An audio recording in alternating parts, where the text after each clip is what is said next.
A nyní si zaspíváme písničku s železniční tematikou Šel nádražák na Mlýčí. V 16:05, kdy projel nákladní vlak na Prahu, chopil Karel Berka nůž a opustil pracoviště. A vydal se po trati. Byl slunečný den.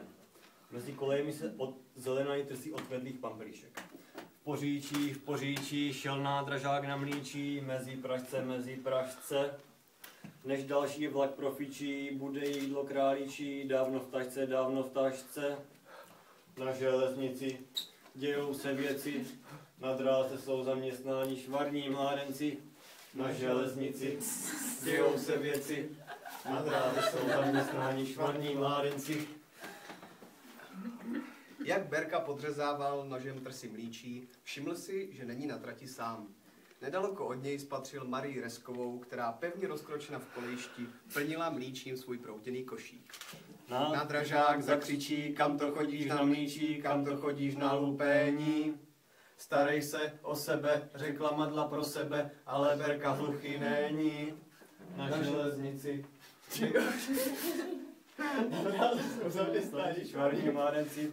Na železnici dějou se věci, na dráze jsou zaměstnáni švarní mládenci. Berka Marii vysvětlil, že nemá na Mlýčí právo, protože je zaměstnanec drah. Madla se ovšem pořád oháněla kudličkou.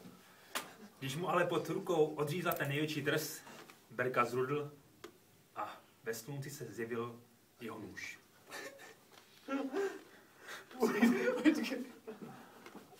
Tam vůbec není. Improvizuješ nebo co? 3, 4. Počkej, ještě. Tak 3, 4. Ubožáku za rudy, chceš ty tak pojď na kudli, až zeboňácká ty svíně. K dráze patří mašiny, všechny Pražce a šíry, ale Mlýčí obecní je. Na železnici dějou se věci, na dráze jsou zaměstnáni švarní mládenci. Na železnici dějou se věci, na dráze jsou zaměstnáni švarní mládenci. Tou dobou projížděl kolem ve své služební drezíně inspektor státních drah, doktor Václav Kulihrach. Byl to vdovec a kochal jsem pohledem na naší malebnou krajinu. Ještě si vybral inspekční cestu právě dnes. Na nože, nedošlo jen proto, že z čisté jasna měl drezíně. Inspektor státních drah, doktor Václav Kulihrach, na drezíně. Na železnici dějou se věci, na dráze jsou zaměstnáni švarní mládenci. Na železnici dějou se věci, na dráze jsou zaměstnáni švarní mládenci. Kdo z nás Čechů není chovatel? Ani inspektor nebyl výjimkou, takže měl oba zápasníky pochopení.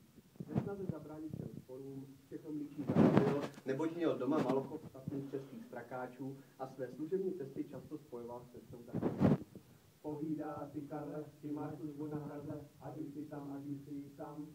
Vás madlo, očima jak zrcadlo, doufám, že nenaší sám. Na železnici dějou se věci, na dráze jsou zaměstnáni švarní mládenci. Na železnici dějou se věci, na dráze jsou zaměstnáni švarní mládenci.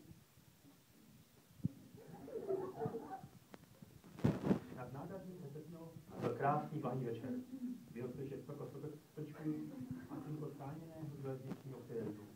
Dobře to dopadlo, Berka spěchá na Hradlo, aby pohnul semaforem. Význá věc Červína jede kolem Drezína a vnímat nad inspektorem. Na železnici dějou se věci, na dráze jsou zaměstnáni švarní mládenci. Na železnici dějou se věci, na dráze jsou zaměstnáni švarní mládenci. A teď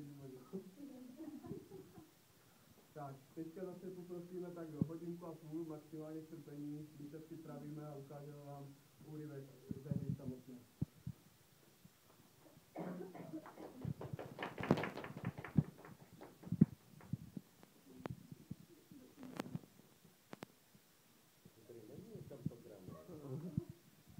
Strpení pirevních hutníků.